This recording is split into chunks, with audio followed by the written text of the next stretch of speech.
Hello, I'm Drawlords and this is week 2 of Smaugust. The first prompt to start off this week was space. And when I thought of space, I thought I could do like a big, ancient sort of Aurelian soul type dragon. Then I decided I'd rather do sort of a small, more odd looking dragon that's barely even a dragon. Once I decided on this path to go, I then sort of thought about different aspects that would make it look more alien-like. And I settled on things like oddly proportioned legs, more legs, and a weird sort of almost bat-like alien sort of face. And then weird growths on it as well. I also decided to make this dragon more cute instead of being like a powerful sort of evil thing. For day 9, ice, I decided to, instead of making a dragon made out of ice, instead make a dragon that lives in an icy climate, like a mammoth or something like that. And so it was going to be a big sort of herbivorous dragon, and I thought that would look really cool. I also really like drawing these sort of dragons. For this dragon I was taking inspiration from things like bison and mammoths, like I said, that live in these colder areas, and how they're just so big and have lots of fur covering their entire bodies to insulate them.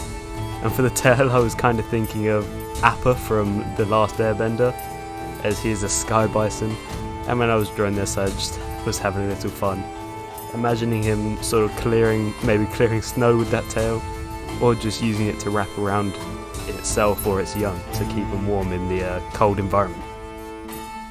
I really like how this design turned out and how it does portray this sort of big, herbivorous, icy, giant dragon, and I wish I had gone in and fully coloured it. I think I might be returning to this one because I liked it so much.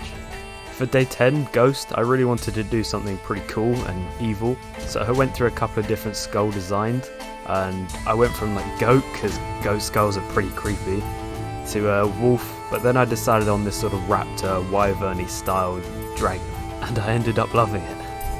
I feel that the raptor-like pose really lended itself to this being like a stalking dragon, where it hunts its prey over a long distance through the night, and I really think it gets that creepy sort of ghost vibe across, and that's why I really like this design.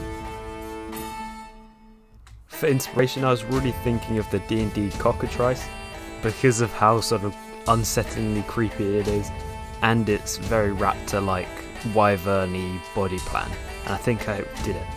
For the rest of the design I just added various bits of skull and then spikes and different bits of detailing, imagining sort of ghostly energy just flowing from different places in this dragon's anatomy, like from its chest or these holes in the top of its back.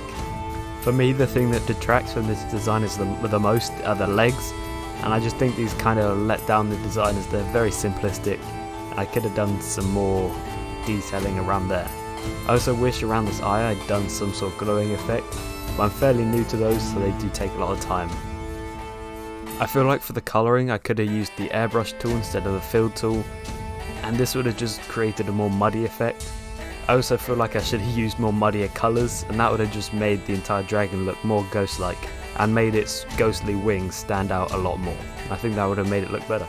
The most tedious part of this design was just making sure all of the lines were properly connected so that the fill tool didn't overfill and fill all of the outside instead of just the bit that I wanted to. So I just had to go around and either just select where I wanted to do, or for the big sections just make sure all the lines are connected. But in the end I think it turned out really well. Here it is.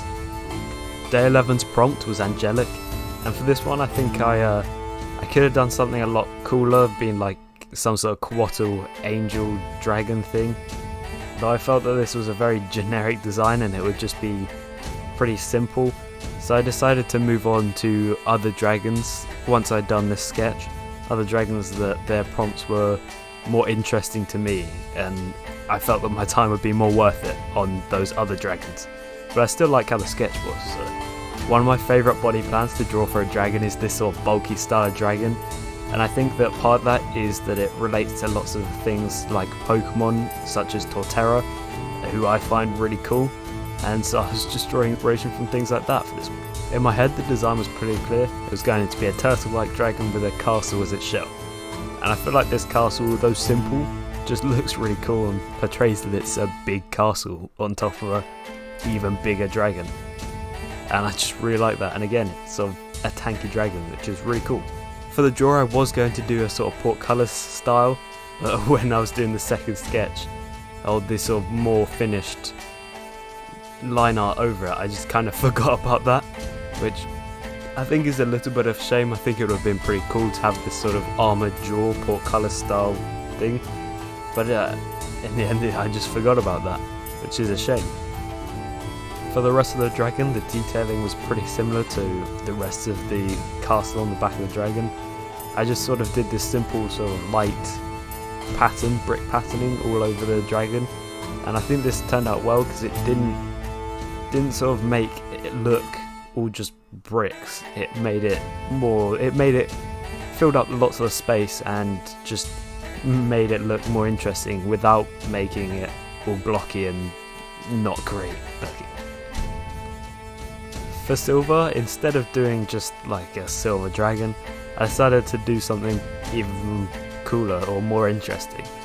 So I thought of different animals that were silver, and immediately I thought of silverfish, and I think they're actually pretty cool. They're tiny insects that run around. They have this almost plate-like shell on their back.